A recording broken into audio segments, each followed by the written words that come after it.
Hey guys, so in this video I wanted to just do a Q&A of some questions I got on Instagram. I posted some of them all on my story, but I couldn't get to all of them, and I thought that some of them kind of deserve their own video response. So I have some questions right here, and I am just going to go through them. The first question I got was, how do you stay lean year-round? And this is a really common question that I get, and I think there are some misconceptions about leanness and sustainability of it. So if you're going from say 15% body fat and you've been used to living there for most of your life, and you go down into a leaner body fat percentage, it's definitely going to be a little bit harder for you to sustain because your body is just not used to it. I think something to be, if you look through my Instagram, I've always been pretty lean. Part of that is because when I was a teenager, from 15 years old, I was anorexic, and so I got just really low body fat percentage from that, and got used to being there. And then comparative to that, where I was anorexic for 5 years, basically 4 or 5 years. Comparative to right now, I'm fatter than I was. But leanness is sort of a choice too. So you can choose to be leaner if you want to be leaner. You can choose to have a higher body fat percentage. It just depends a lot on your habits and your mindset around things. So for example, for myself, I eat more higher volume foods. I eat lots of fruits and vegetables. I don't really go out to eat much.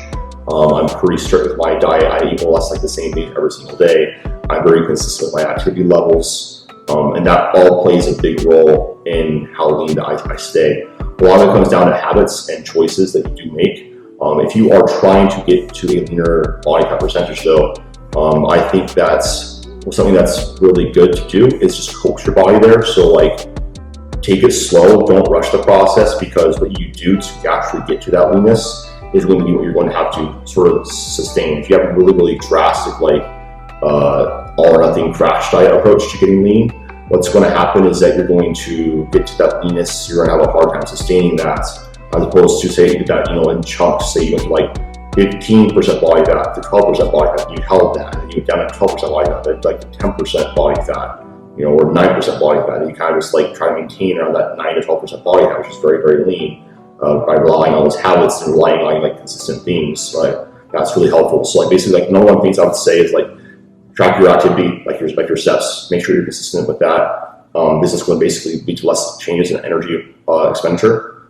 Make sure that you are tracking your body weights daily. I find that does help keep you a little more accountable. Make sure that you're weighing out, tracking your food consistently, and then just really ask yourself: is that lifestyle trade-off and habits worth it to me? Because for some people, the reality is that the leaner that you are, the less leeway that you have with your diet. You can't cheat on your diet as much, and you can't go out to eat as much as you might want. You're going to be able to, you're going to have to track more frequently. And for some people, that's all worth it. That's totally fine.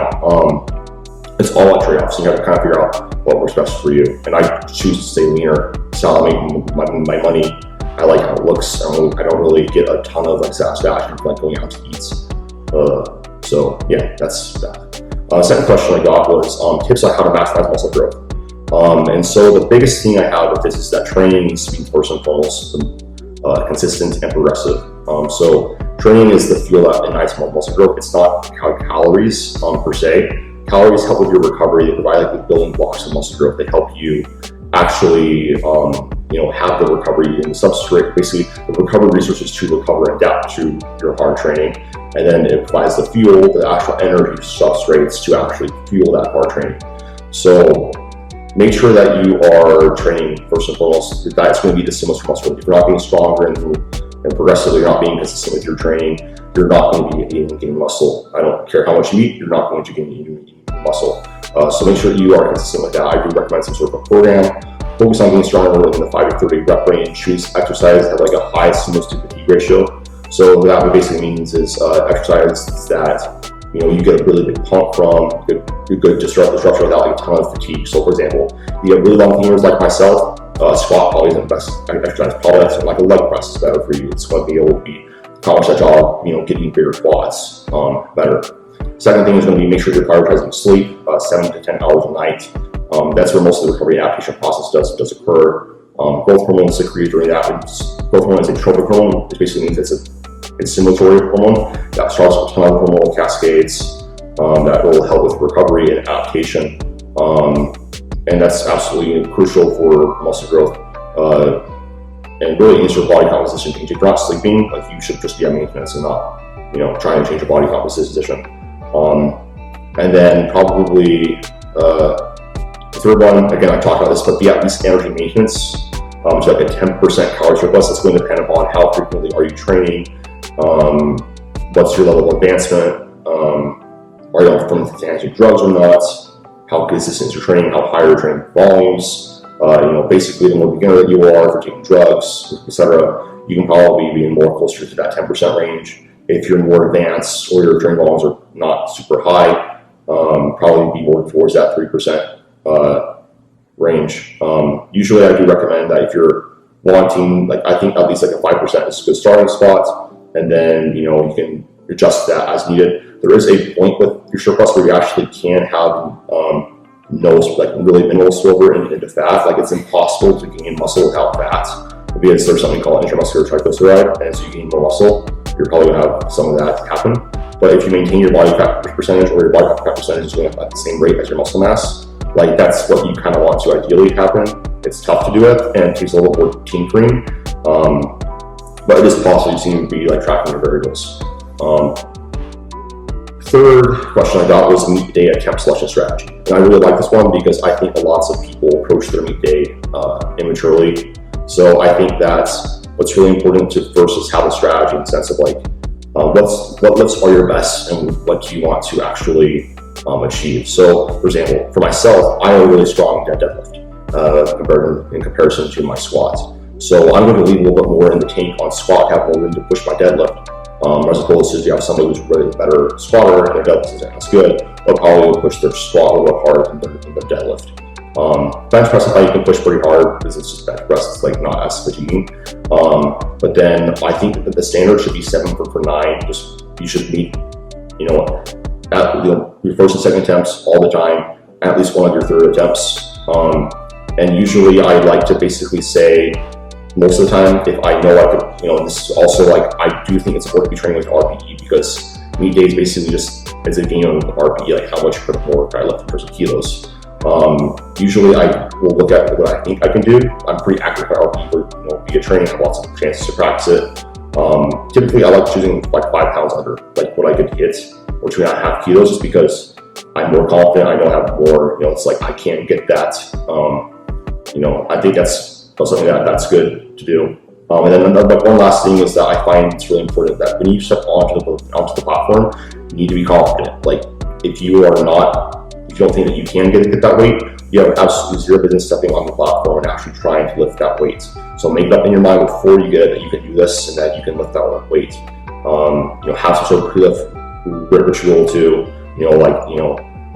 Some people run around or they yell before they lift. Some people they have a certain you see this all the time with deadlift, dropping Keiko. Yes, you're Keiko shimmy thing.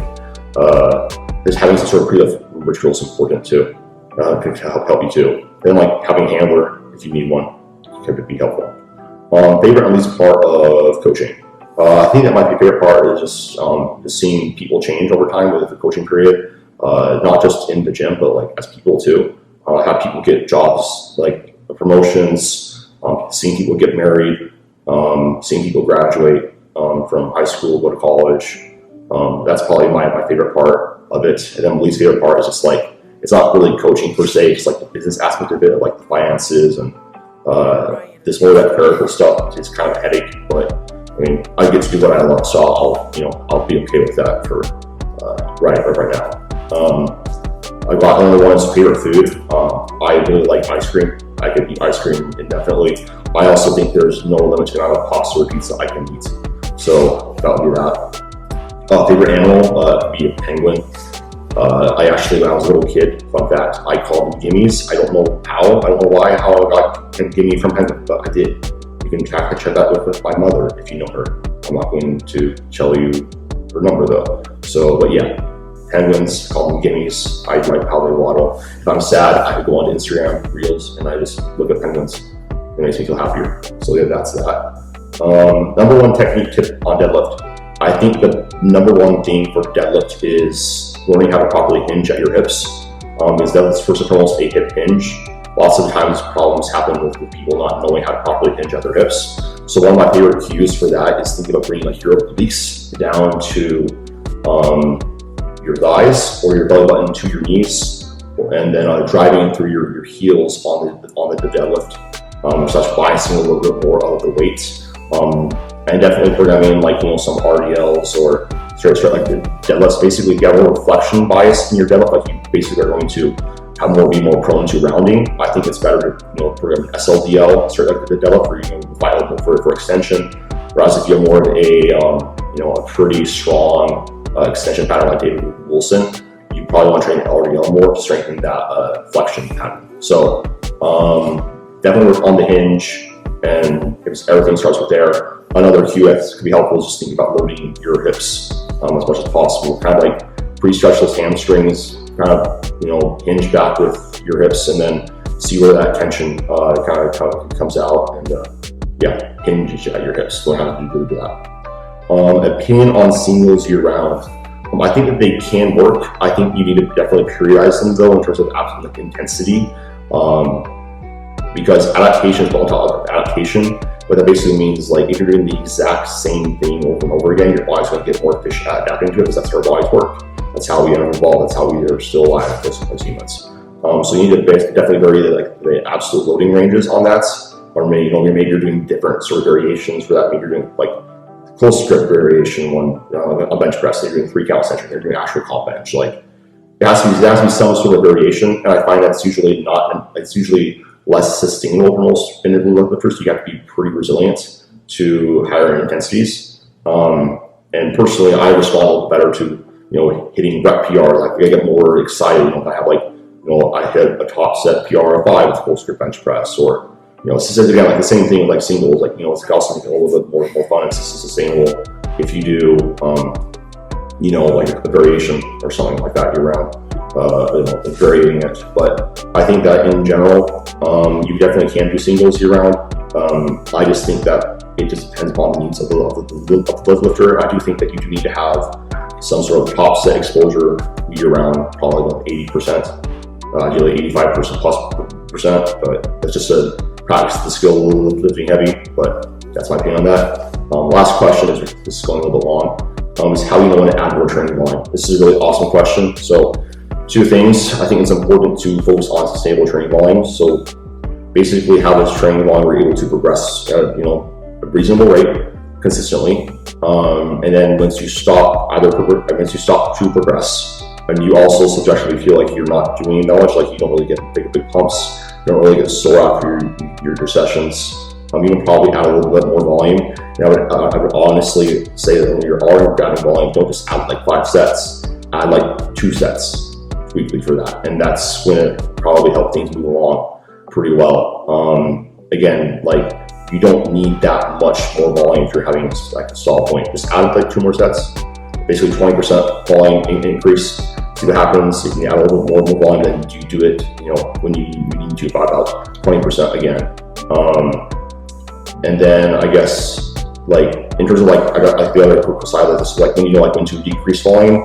Usually it's going to be like when your performance is decreasing, you have overlapping soreness into your sessions, you're not able to get stronger, you don't feel good in training for that muscle group.